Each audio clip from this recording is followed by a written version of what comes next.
अगर उस रात चलती ट्रेन में जेठ जी ने मेरा हाथ न पकड़ा होता तो शायद आज मैं जिंदा न होती। लेकिन जो उन्होंने उसके बाद किया, उसने मेरी पूरी जिंदगी बदल दी। कहानी के अंत में जो सच सामने आया, उसने सबके होश उड़ा दिए। मेरा नाम मीरा है। शादी को अभी सिर्फ 2 साल ही हुए थे, लेकिन घर की चारदीवारी में मेरा दम घुटने लगा था। मेरे पति आकाश हमेशा अपने बिजनेस में व्यस्त रहते थे। उनके पास मेरे लिए न तो वक्त था और न ही कोई जज्बात। इस बड़े से घर में अगर कोई मुझे समझता था तो वो थे मेरे जेठ जी, अर्नव। अर्नव जी शांत, गंभीर और बेहद सुलझे हुए इंसान थे। उनकी आंखों में एक अजीब सी गहराई थी, जो बिना कुछ कहे भी बहुत कुछ कह जाती थी। एक दिन अचानक तय हुआ कि हमें कुलदेवी के मंदिर जाना है, जो पहाड़ों के बीच एक दूर दराज के गांव में था। आखिरी वक्त पर आकाश को एक जरूरी मीटिंग की वजह से रुकना पड़ा। सास जी की तबीयत ठीक नहीं थी, इसलिए उन्होंने कहा कि अर्नव, तुम मीरा को लेकर चले जाओ। मन्नत पूरी करना जरूरी है। दिल में एक अजीब सी घबराहट और धड़कनें तेज थीं। अर्नव जी और मैं पहली बार अकेले एक लंबे सफर पर जा रहे थे। ट्रेन की टिकटें अचानक बुक हुई थीं, इसलिए हमें थर्ड एसी में अलग अलग बर्थ मिली। मेरी बर्थ नीचे की थी और अर्नव जी की थोड़ी दूर। ट्रेन रात के सन्नाटे को चीरती हुई आगे बढ़ रही थी। खिड़की से बाहर सिर्फ अंधेरा था और मेरे दिल के अंदर एक अनजाना सा तूफान। रात के करीब 2 बजे होंगे। अचानक ट्रेन ने एक जोरदार झटका खाया। सारे यात्री सो रहे थे। मैं वॉशरूम जाने के लिए अपनी सीट से उठी।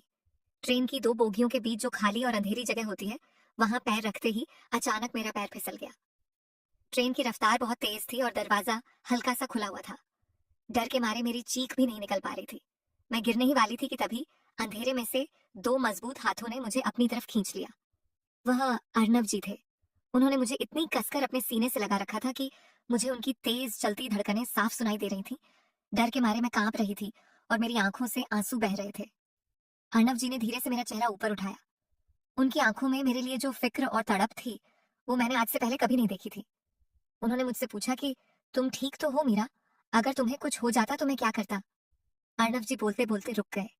उनके शब्दों में जो अधूरापन था, वो सब कुछ बयां कर रहा था।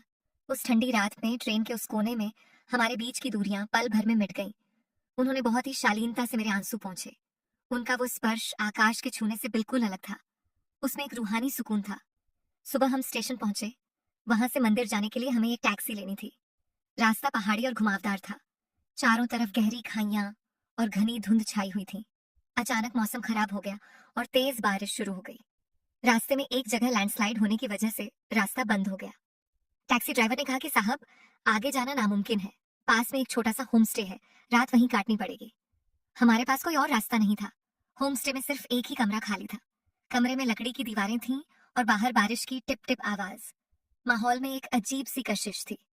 अर्नव जी ने अपनी भीगी हुई जैकेट उतारी और मेरी तरफ देखा। मैं ठंड से कांप रही थी। उन्होंने बिना कुछ सोचे अपनी गर्म शॉल मेरे कंधों पर डाल दी। जब उनके हाथ मेरे कंधों को छू रहे थे, तो एक करंट सा मेरे पूरे बदन में दौड़ गया। उन्होंने खिड़की के पास खड़े होकर मुझसे कहा कि मीरा, मैं जानता हूं तुम इस शादी में खुश नहीं हो। उनकी आवाज में एक भारीपन था। मैं चौंक गई और मैंने कहा कि जेठ जी, आप ये क्या कह रहे हैं? तब वह मेरी तरफ मुड़े और बोले कि मुझे जेठ जी मत कहो मीरा, जब हम अकेले हों। आकाश मेरा भाई है, लेकिन उसने कभी तुम्हारी कद्र नहीं की। मैं रोज तुम्हें घुटते हुए देखता हूँ और रोज खुद अंदर ही अंदर मरता हूँ, क्योंकि मैं तुमसे प्यार करने लगा हूँ। ये सुनना मेरे लिए किसी शौक से कम नहीं था, लेकिन दिल के किसी कोने में मैं भी यही चाहती थी। मैंने आगे बढ़कर उनके हाथ थाम लिए। उस रात पहाड़ों की उस धुंध और बारिश के बीच हमारे बीच का रोमांस अपने चरम पर था। वह कोई वासना नहीं थी, बल्कि 2 अकेली रूहों का मिलन था। उन्होंने मुझे गले से लगाया और माथे पर चूम कर अपने प्यार का इजहार किया। हम दोनों एक दूसरे की बाहों में खो गए और पूरी रात बाहर बारिश होती रही। अगले दिन मौसम साफ हुआ। हम मंदिर गए, पूजा की और वापस घर लौट आए। लेकिन अब मेरे दिल में एक ग्लानि थी और अर्नव जी के लिए बेइंतहा प्यार।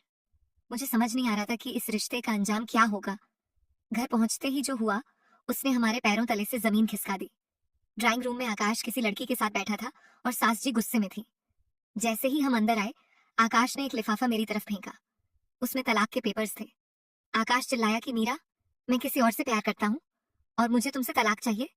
माँ को भी इस बारे में सब पता है। मैं हैरान रह गई। जिस रिश्ते को बचाने के लिए मैं घुट रही थी, वो तो पहले ही खत्म हो चुका था। तभी अर्नव जी आगे आए। उन्होंने वो पेपर्स आकाश के हाथ से छीने और कहा कि आकाश, तुमने कभी मीरा को अपनी पत्नी माना ही नहीं, लेकिन अब बहुत हुआ।